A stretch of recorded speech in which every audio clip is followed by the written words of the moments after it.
Dan berikut ini akan kami sampaikan infografik terkait dengan bantuan apa saja sih sebenarnya yang dibutuhkan oleh pelaku usaha dari golongan mikro dan kecil. Selengkapnya bisa Anda saksikan di layar televisi Anda. Kita akan lihat apa saja yang dibutuhkan oleh para pelaku usaha UMK. Baik, di posisi pertama dari pelaku usaha mikro dan kecil yang dibutuhkan bantuan dari pemerintah tentunya adalah bantuan modal usaha sekitar 69,02%.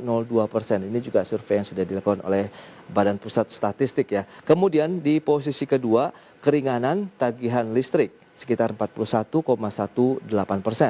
Dan selanjutnya dari relaksasi penundaan pembayaran di posisi ketiga atau sekitar 41,18%. Kemudian kemudahan dalam pengajuan pinjaman juga dibutuhkan sekitar 17,21% dan penundaan pembayaran pajak di posisi terakhir atau 15,07% dari bantuan yang dibutuhkan oleh pelaku usaha mikro dan kecil.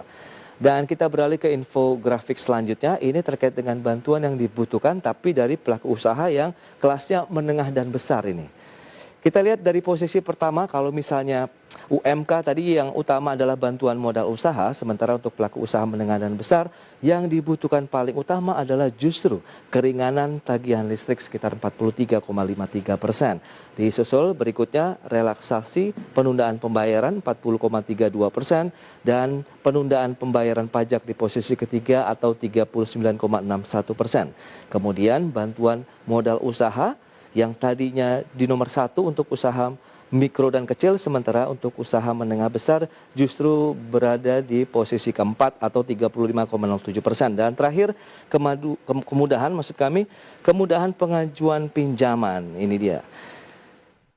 Baik, kita akan lanjutkan kembali perbincangan bersama dengan Ibu Suryani Motik, beliau adalah Ketua Umum Bidang Sosial dan Kebencanaan Kadin Indonesia. Ya, Bu Yani. Ya, kita akan lanjutkan kembali. Ini informasi juga menarik begitu dari sisi pola ataupun jenis bantuan ya yang dibutuhkan oleh pelaku usaha. Ini berdasarkan skala usahanya pun berbeda ya.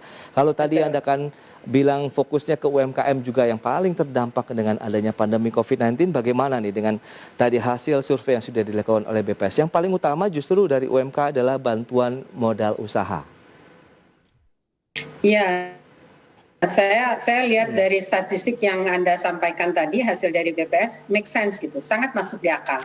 Melihat nature dari usahanya. Saya lihat gini, kalau misalnya di usaha kecil menengah ya, itu kan kebutuhan utama modal usaha. Kenapa? Karena modal usaha, karena memang nature dari usaha kecil menengah itu hari ini jualan, uangnya dipakai untuk besok gitu. Minimal siklus dari cash flow-nya itu ada yang jarang yang tahunan. Mereka berpikir ada yang harian, ada yang mingguan, ada yang bulanan. Paling top mungkin 3 bulan. Kalau PPKM ini misalnya kayak sekarang ini hampir 2 bulan, mereka yang harian habis sudah kan. Hari ini jualan, uangnya kumpul, buat besok lagi, besok mau beli lagi nggak bisa, udah kepake buat makan harian. Kan begitu. Nah, kemudian yang kedua keringanan tagihan. Nah, balik lagi. Mereka, ini kan supply chain-nya nih. Mereka ngambil barang. Nah, terus kemudian ada tagihannya. Nah, mereka ada yang pakai modal, ada juga yang modalnya banyak lewat yang BPR dengan bunga tinggi. Nah, sementara mereka nggak bisa berjualan atau mereka pakai motor, tagihannya tagihan motor yang untuk motornya dipakai alat untuk jualan gitu ya. Nah, tagihannya itu mereka nggak jualan, tagihannya tetap berjalan, kan tentunya mereka minta penundaan. Jadi sangat wajar ini semua gitu. Kemudian listrik juga, karena mereka kan butuh juga, mereka dan sebelumnya kan dapat subsidi listrik. Nah, listrik tapi penggunaannya mereka kan lebih sedikit dibanding yang besar gitu. Nah, kalau dilihat yang dari yang besar listrik, kenapa? Misalnya mereka punya mall operasi dan tidak operasi itu kan tidak ada minimum charge yang mesti dibayar. Nah, sementara minimum charge-nya ini tidak terpenuhi karena adanya PPKM. Begitu juga yang di pabrik. Oleh sebab itu mereka minta supaya jangan ada minimum charge dong gitu. Jadi sesuai aja yang dipakai gitu. Jadi kalau kita pakainya misalnya cuman 1 kilobyte gitu, ya itu aja yang dibayar gitu. Jadi misalnya kapasitas terpasangnya 5 kilobyte, tapi yang dipakai 1 kilobyte itu aja dipakai. Nah, mereka kan ada persyaratan. Kalau pasang 5 kilobyte, misalnya minimum charge itu kalau ada 2 kilobyte. Nah, ini yang jadi berat. Jadi sangat Ini bisa difahami mereka yang punya mall, mereka yang punya hotel, mereka yang punya pabrik. Oke. Nah, pabriknya tidak full capacity, kapasitasnya cuma 50%, bahkan 30%. Tiba-tiba harus bayar listriknya penuh, berat banget dong buat mereka. Kemudian Baik. relaksasi juga kan begitu. Kemarin sudah selesai. Nah, kalau dengan relaksasi mereka bisa restructuring lagi, bayar utangnya bisa dikurangi lagi. Mungkin setengahnya, mungkin 25% ya, karena pendapatannya juga sedikit gitu. Nah, modal usaha ketika nanti ini kenapa menjadi bagian bawah, karena sekarang kan masih belum kapasitas optimal. Begitu mulai kapasitas naik lagi, di sini baru dibutuhkan. Jadi make sense lah kalau dilihat hierarkinya.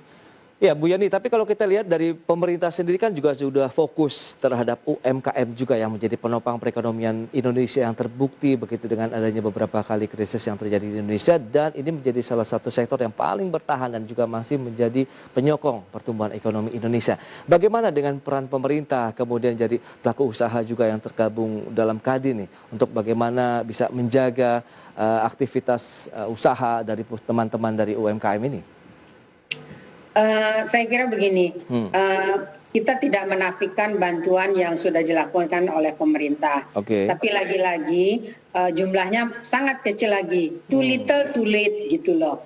Jadi ini mungkin terlalu sedikit dan lambat. Nah, PPKM-nya sudah diberlakukan 1 bulan, bantuannya baru digelontorin gitu loh. Nah, ini kan telat gitu. Nah, itu yang menjadi masalah. Yang kedua, sering kita udah bilang jangan ada bantuan-bantuan yang ini kan daya beli masyarakat juga kan yang perlu dijaga supaya UMKM bisa. Dan coba kalau kasih bantuan tunai, bukannya lagi bantuan dalam bentuknya natura atau produk gitu, kayak masih ada saya lihat tuh ada yang kasih bantuan beras, terus kasih bantuan sarden cheese dan bantuan juga minyak. Nah, kalau dikasih bantuan tunai, itu warung tetangga hidup gitu. Nah, orang belanja. Nah, ini multiplier efeknya tinggi gitu dan penyiapan lapangan kerja. Tapi kan tidak. Nah, jumlah bantuannya juga masih sedikit sekali, apalagi kalau kita bandingkan misalnya dengan negara tetangga gitu. Nah, ini yang saya lihat ke depan memang pemerintah mau tidak mau nggak usahlah bicara.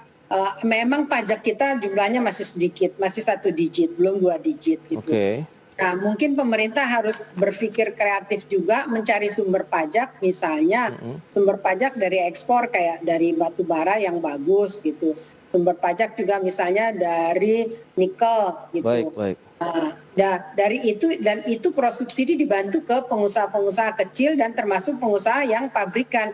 Karena pengusaha pabrikan mereka juga kan butuh juga untuk karena di industri inilah daya tampung tenaga kerja yang cukup banyak gitu loh yang Bu Yani, tapi kan kalau di sisi lain begitu dengan relaksasi dari sektor perpajakan saja yang sudah dilakukan oleh pemerintah, berarti kan memang ada penerimaan negara juga yang harus berkurang begitu. Berarti memang ini ya kita harus saling memahami juga begitu. Kita di satu sisi memang oke lah kita sudah memberikan relaksasi dari sisi pemerintah, tapi kan kita juga harus tahu dari sisi penerimaan pemerintah ada yang berkurang dengan adanya relaksasi seperti ini, Bu Yani. Setuju. Oleh sebab itu pemerintah kan ketika mengelola uang sama aja kayak dunia usaha. Begitu pemasukannya berkurang, pajaknya berkurang, pengeluarannya juga berkurang. Mereka harus fokus, prioritas gitu. Prioritasnya kemana? Prioritas sekarang ya penanganan pandemi, karena begitu pandeminya berkurang, penanganan pandemi secara total dan terintegrasi gitu, tidak jalan sendiri-sendiri. Nah, kalau pandeminya lebih bisa di-manage dengan baik, ini kan dunia usaha akan bangkit lagi. Dan pemerintah fokus juga dananya tidak lagi misalnya masih mikir untuk mau bikin ibu kota baru, infrastruktur yang memang belum digunakan gitu. Nah, kita juga dunia usaha begitu, saya kira sama saja gitu loh antara pemerintah dengan dunia usaha, cost efisiensi harus dilakukan juga. Nah, cost efisiensi traveling dan sebagainya itu bisa dilihat juga. Masih saya lihat mestinya sih masih bisa gitu loh. Memang akhirnya kita paham pemerintah juga. Dan pemerintah nggak usah khawatir kalau masih minus lagi, defisit lagi. Memang bukan hanya Indonesia, seluruh dunia juga begitu gitu loh. Jadi nggak usah ketakutan image jelek enggak. Yang penting rakyatnya tidak populis selamat. Begitu ya Bu ya. Iya nggak usah lah. Memang kondisinya begitu gitu loh. Susah udah. Bu Saya Yani. kira itu jadi, ya. Ya, mohon maaf kita akan jeda dulu sebentar ini. Nanti kita akan bahas di segmen berikutnya bagaimana dengan pelaku usaha menengah besarnya begitu. Apakah treatmentnya juga akan sama atau tidak? Kita bahas nanti di segmen berikutnya. Dan pemirsa, Baik.